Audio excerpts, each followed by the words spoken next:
하나님 영광을 드리겠습니다.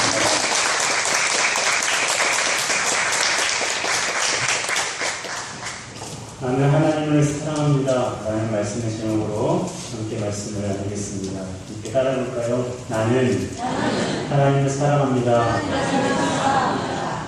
정말 이 고백이 저와 여러분들의 고백이 되었으면 좋겠습니다. 나는 하나님을 사랑합니다. 이스라엘의 세 번째 왕이 된 솔로몬은 나라를 견고하게 하기 위해서 여러 가지 일을 시행했습니다. 가장 먼저는 반역을 주도하는 자들을 척결하는 일이었고, 그 다음에는 애굽 왕 바로의 공주와 정략 결혼을 하는 일이었습니다.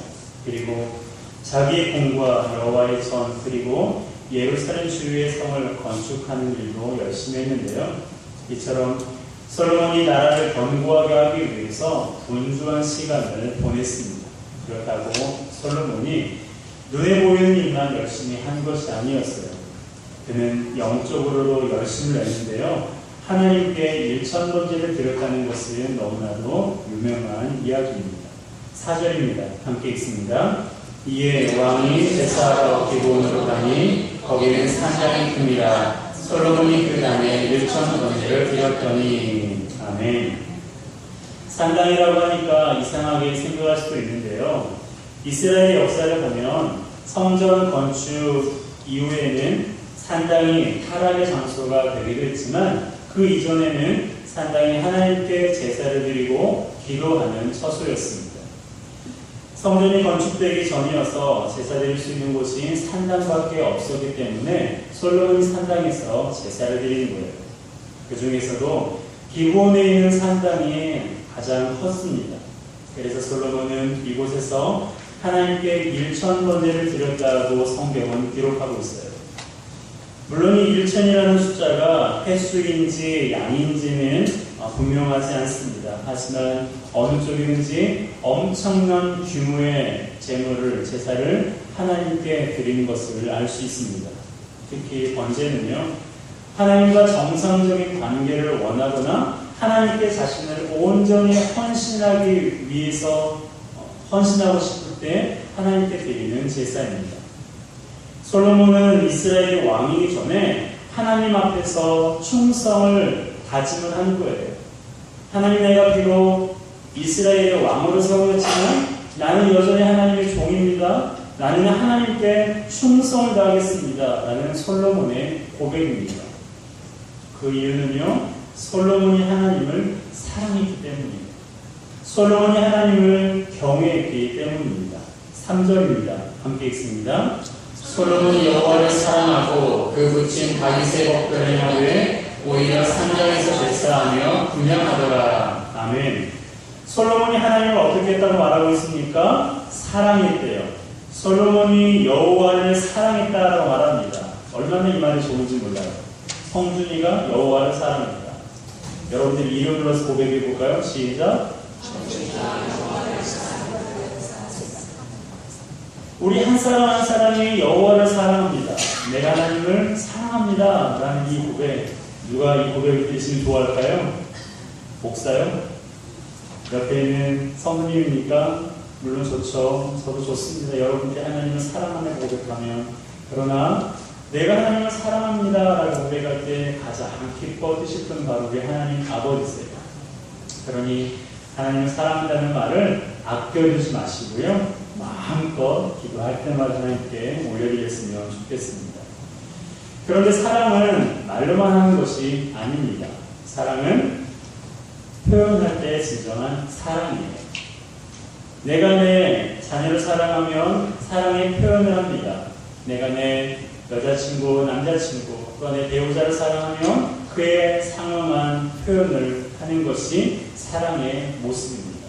하나님에 대해서도 마찬가지예요. 하나님, 제가 하나님을 사랑합니다 라고 말하는 것에서 멈추면 어쩌면 50%밖에 되지 않을까요? 하나님을 사랑한다고 고백하면서 우리의 행동까지 사랑의 표현으로 나타날 때에 우리가 정말로 하나님을 사랑하는 거예요. 솔로몬이 그랬어요. 오늘 본문은요, 솔로몬이 하나님을 어떻게 사랑했는지를 잘 보여주고 있습니다. 이 말씀에서 내가 하나님을 사랑한다고 고백하고 있는데 하나님을 사랑하는 내 모습에서 바로 솔로몬이 하나님을 사랑하는 그 모습이 나타났으면 좋겠습니다. 이것을 함께 살펴보겠습니다. 첫 번째는요, 솔로몬은 하나님 앞에 겸손했습니다. 솔로몬이 아버지 다윗에게 신앙과 정치에 대해서 많은 조언을 들었습니다. 다윗은 죽기 직전에도 솔로몬을 불러서 내 아들 솔로몬을 하면서 그에게 하나님의 말씀을 지키라고, 계명을 지키라고 유언을 남겼습니다. 뿐만 아니라 솔로몬은요, 여러 학자들로부터 율법을 배우고 왕이 갖추어야 할 많은 학문들을 익혔습니다. 그럼에도 불구하고 솔로몬이 뭐라고 말합니까?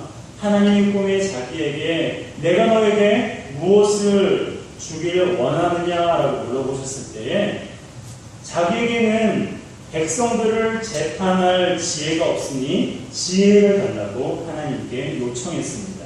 9절입니다. 함께 읽습니다.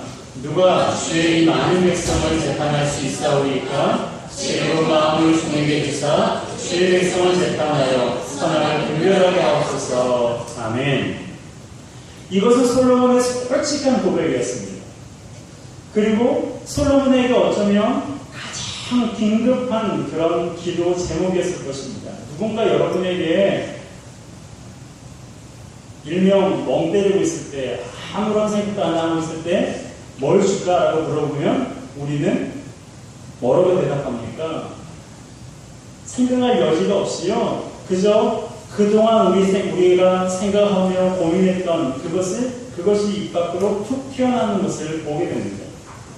꿈엔 솔로몬에게 하나님께서 너에게 무엇이 필요하냐라고 물어보셨을 때에 솔로몬이 지혜입니다, 지혜로운 마음입니다 라고 말씀드릴 수 있었던 것은 그만큼 지혜로운 마음이 솔로몬에게 필요했고 그것이 솔로몬에게 있어서 가장 긴급했기 때문입니다.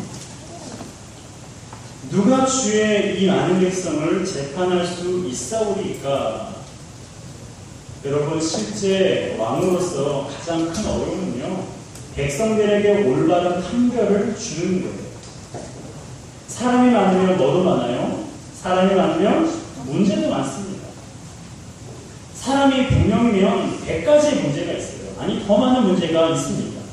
그렇기 때문에 올바로 판결하는 것은요, 왕으로서 녹록지 않는 일이었어요.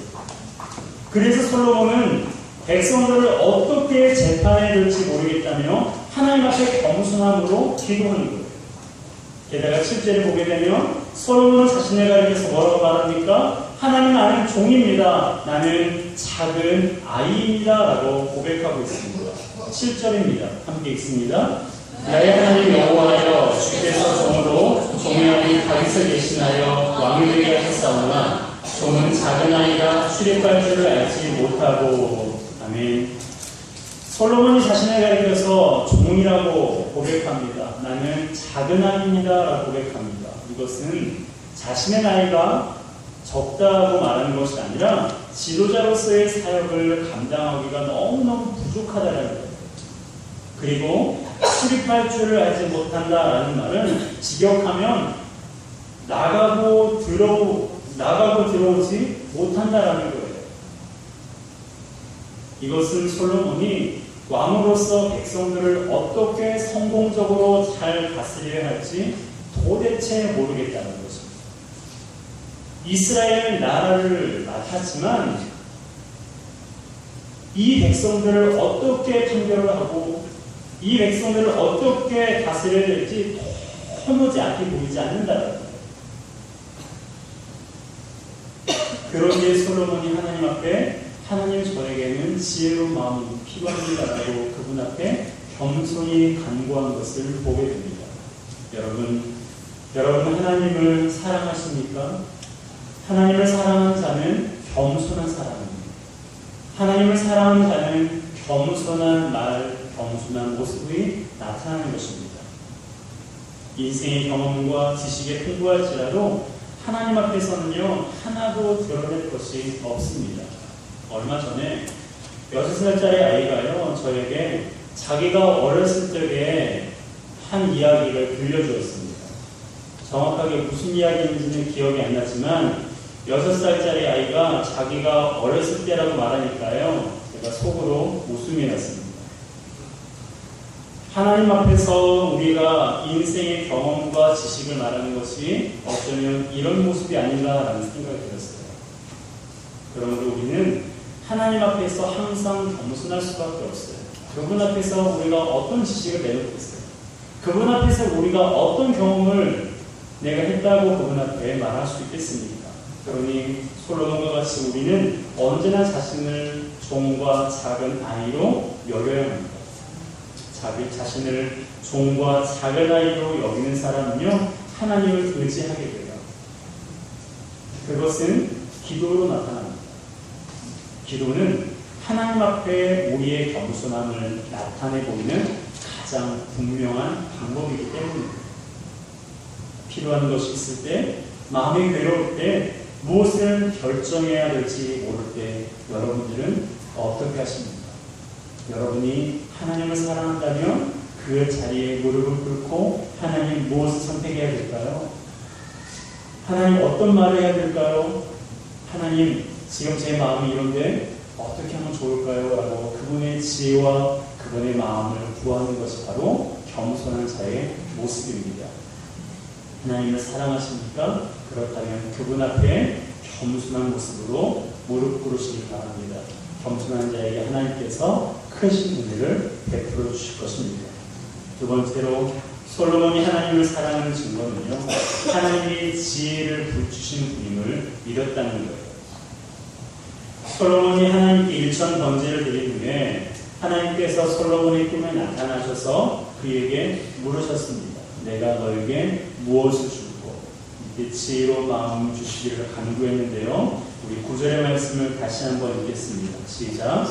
누가 주의 많은 백성을 재판할 수 있사오리까? 지혜로운 마음의 종에게 주사 주의 백성을 재판하여 선악을 분별하게 하옵소서. 아멘. 개역 개정 성경에서는요, 지혜로운 마음을 듣는 마음이라고 번역하고 있어요. 여기에서 듣다, 경청한다라는 것은 하나님의 말씀을 듣는 것을 말합니다. TV를 보면서 누군가가 하는 얘기를 듣는 것은요, 경청이 아니에요. 내가 그 사람의 눈을 보고 집중해서 그 사람이 아예 하는 얘기를 듣는 것이 바로 경청입니다.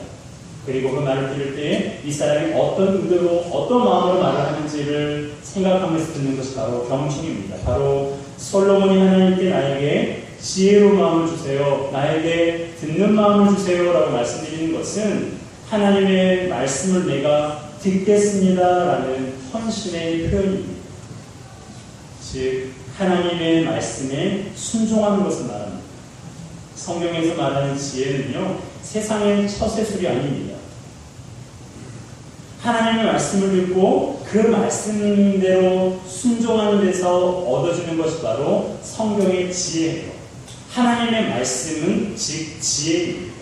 따라서 솔로몬은 하나님께 그분의 말씀을 듣고 순종하는 데까지 나아갈 수 있는 그런 마음을 달라고 하나님께 기도한 것입니다.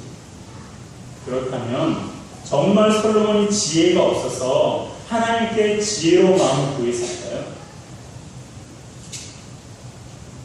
그렇지 않아요. 솔로몬은요, 이전부터 지혜로운 사람이었습니다. 다윗은 그의 생전에 선하지 않은 피를 흘린 여러 사람을 솔로몬에게 지혜롭게 행하라고 유언을 했습니다. 이렇게 유언을 했는데요, 열왕기상 2장 9절 하반절입니다. 함께 읽습니다. 너는 지혜 있는 사람인지 저에게 행할 일을 알지니. 다윗이 솔로몬에게 말했어요. 너는 지혜 있는 사람이야. 그러니 저들에게 어떻게 행할지를 네가 알 거야 라고 말합니다. 이것은 하나님께 일천번제를 드리기 전이었어요. 이전에도 솔로몬은 하나님의 마음에 합한 영적으로 예민한 다윗이 보기에도 그는 지혜로운 아들이었습니다. 그럼에도 솔로몬이 어떻게 했습니까? 하나님께 지혜로운 마음 주시기를 구합니다. 나는 지혜로우니까 나는 아는 것이 많고 나는 많이 배웠으니까 다 아는 척하는 것이 아니라 그럼에도 불구하고 하나님께 더 많은 지혜를 구하고 하나님의 말씀에 순종하고자 하는 그 마음을 하나님께 더더욱 구하는 것입니다. 그것은요, 자기에게 지혜로운 마음이 없다는 것을 인정한 것일 뿐 아니라 지혜를 주시는 한 분이 하나님이시라는 사실을 고백하고 있는 거예요. 그는 자신의 지혜가 아니라 하나님의 지혜가 있을 때 백성들을 현명하게 통치할 수 있다는 것을 알았습니다. 성도 여러분, 사랑하면 상대방의 말에 경청합니다. 우리가 하나님을 사랑한다면 하나님의 말씀에 경청해야 합니다. 여러분이 가족을 사랑하면 가족의 말에 경청해야 돼요. 내 고집, 내 생각이 아니라 내 말이 맞아 라고 강압적으로 하는 것이 아니라 가족의 말에, 상대방의 말에 귀를 기울이는 것이 바로 경청입니다. 바로 그것이 지혜예요. 세상의 소리에만 귀를 기울이는 것은 지혜가 아닙니다. 우리는 세상의 소리가 아닌 세상을 창조하신 하나님의 말씀을 경청하는 저와 여러분들 되었으면 좋겠습니다. 우리는 하나님의 말씀에 귀를 기울여야 돼요. 얼마나 많은 세상의 소리들이 우리의 귀를 시끄럽게 하는지 모릅니다. 너무너무 복잡하게 해요. 세상의 소리가 시끄러우니까 하나님의 말씀을 듣기가 귀찮은 거예요. 세상의 소리가 너무나 크니까 하나님의 음성 들리지 않는 것입니다. 이때 바로 지혜가 필요한 거예요. 경청이 필요한 거예요. 여러분 한번 생각해 보세요. 아무리 시끄러운 곳에서도요, 내가 누구의 말을 듣고 들으려고 집중을 하면 들립니까? 안 들립니까? 아무리 시끄러운 곳에서도 내가 상대방의 말을 들으려고 하면 들려요. 그 입모양을 보아서라도 들립니다. 그러나 조용하지만 들으려고 하지 않으면 아무리 조용하고 아무리 크게 말하도요 들리지 않습니다. 무슨 말 하는지 몰라요. 여러분, 우리가 하나님의 말씀을 들어야 됩니다. 하나님은 우리에게 언제나 말씀하시는 분이세요. 말씀으로 세상을 창조하셨기 때문에 우리에게 언제나 말씀하세요. 그래야 우리가 하나님 말씀을 들을 때 우리가 이 땅에서 승리할 수가 있는 것입니다. 여러분, 우리가 하나님의 말씀을 들어야 합니다. 그래야 세상의 지혜를 뛰어넘고 우리 인생 가운데 역사하시는 하나님을 경험할 수가 있습니다. 지금 이 순간에도 우리에게 말씀하시는 주의 음성을 들었으면 좋겠어요. 여러분의 인생에 대해서, 가정에 대해서, 사람들과의 관계에 대해서 말씀하시는 주의 음성을 듣기를 주님의 이름으로 축복합니다. 하나님의 말씀은 우리에게 지혜를 주고 우리 삶을 풍성한 삶으로 인도하십니다. 하나님 앞에 겸손함으로 그분께 지혜를 구하고 경청하는 저와 여러분들 되시길 바랍니다. 마지막 세 번째는요, 솔로몬이 하나님을 사랑하는 증거는 하나님의 주권을 인정했다는 거예요. 대부분의 왕들이 왕권을 소유한 순간부터 착각하는 것이 있습니다. 모든 것이 자기 것이라고 생각하는 거예요. 그래서 권력을 남용해서 자기 뜻대로 백성들을 주관하고 억압하려는 왕들이 너무나 많습니다. 하지만 솔로몬은 달랐어요. 그가 백성들을 가리켜서 이렇게 말합니다. 이 백성이 내 백성이다 라고 말하지 않고 주님의 백성입니다 라고 말하고 있어요. 8절입니다. 함께 읽습니다. 주의 떼신 백성 가운데 있나이다. 9절 함께 읽을까요? 누가 주의 이 많은 백성을, 주의 백성을 재판하여. 솔로몬이 백성들을 가리켜서 이렇게 말합니다. 주의 떼신 백성입니다. 주님의 백성입니다 라고 말합니다. 이스라엘을 지상 만민 중에서 자기 백성으로 선택하신 분이 바로 하나님이십니다. 나는 하나님의 그 백성을 섬기고 그 백성을 다스리는 자입니다 라고 솔로몬이 고백합니다. 그렇습니다. 솔로몬은요, 지금 자기가 다스릴 백성이 내 백성이 아니라 하나님의 백성으로 여기고 있는 거예요. 하나님의 주권을 인정하는 것입니다. 여러분, 하나님의 주권을 인정하는 것은 그리스도인의 기본 자세입니다.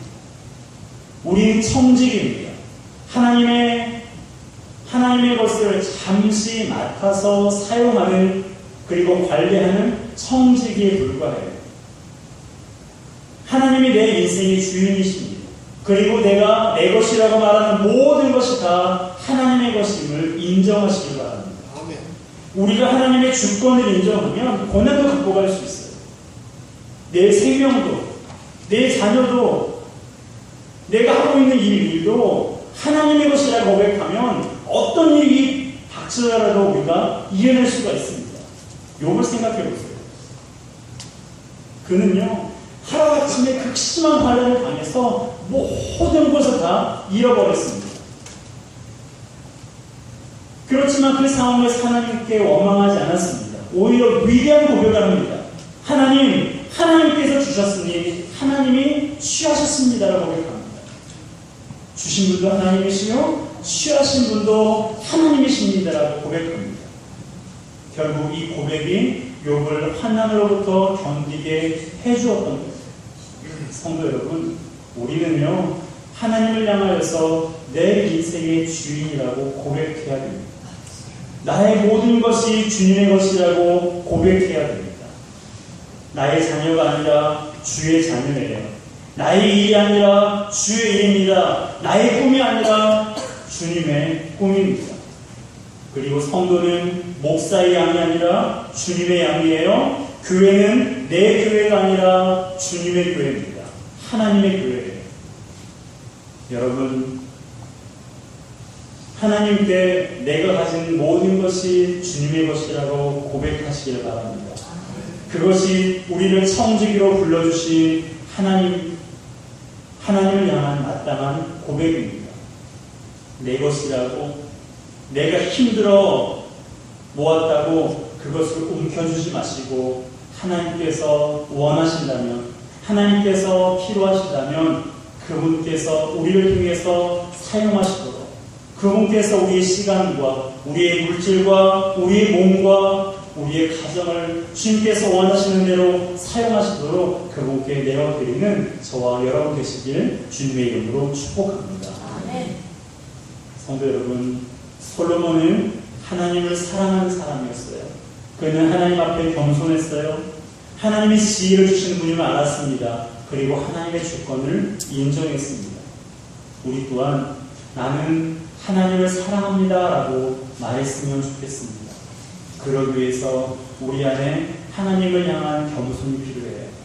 하나님의 지혜를 주시는 분이기 때문에 그분 앞에 엎드리는 것이 필요합니다. 그리고 하나님의 주권을 인정할 때 비로소 우리가 하나님을 사랑하는 것이 우리의 몸으로, 삶으로 나타나는 것입니다. 여러분, 하나님을 사랑합시다. 우리를 먼저 사랑하신 그 하나님을 우리가 마음을 다해서, 온 힘을 다해서 그분을 사랑하시기를 바랍니다. 하나님을 사랑하면 손해를 볼까요? 안 볼까요? 하나님 사랑하면 손해 안 봐요. 어떤 분들은 그런 말을 해요.